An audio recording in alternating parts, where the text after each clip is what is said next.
We all experience time, but we find it difficult to explain to others. We know that it moves in one direction like an arrow, always moving forward. Yesterday exists in our memory, and we can't go back. Now is what we currently think or feel. Tomorrow has not happened, but it will. We measure time with devices called clocks, but they do not define time. We know that time is repetition because that's how we measure it. A long time ago, early man used the sundial to measure time based on the repetition of the earth. One rotation of the earth is 1 day. One orbit around the sun is 1 year.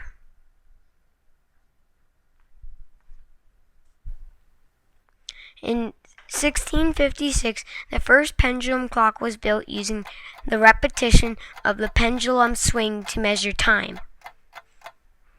Now, the official time for the U.S. is an atomic clock in Colorado, which measures time based on the repetition of the cesium atom. So, we know how to measure time with devices we call clocks. But what is time? Every particle and everything that we see responds to energy waves in the universe. The repetition of these waves, known as frequency, is what defines our sense of time. Inside everything are molecules made of atoms built from particles like electrons. Particles respond to energy waves. And waves are repetitive cycles which measure time.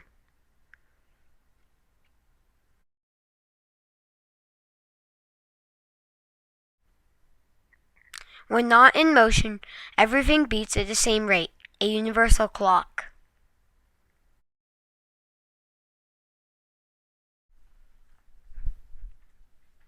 Now we have the definition of time. Time is the repetition of energy waves that flow through every particle in the universe.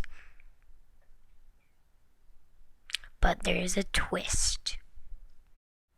Time can appear different for objects at great distances or great speeds. Why? The wave travels at a speed known as the speed of light. Events like a star explosion are recorded in the wave. It takes time for this information to reach us, depending on the distance. Over long distances, clocks will not agree on time.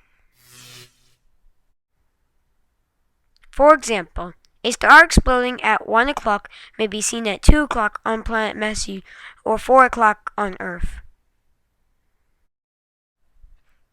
Similarly, what we think of as today is being carried in the wave.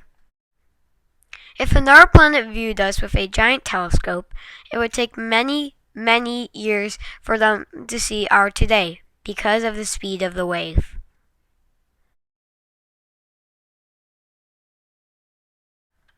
Now imagine traveling at great speeds on a spaceship to another planet. Time will appear to be different between your ship and home because of the Doppler effect. The Doppler effect is a perceived change in the frequency of a wave when an object is moving. An example is a moving car. It produces a sound wave that sounds higher before reaching you than lower after passing. This is because the wave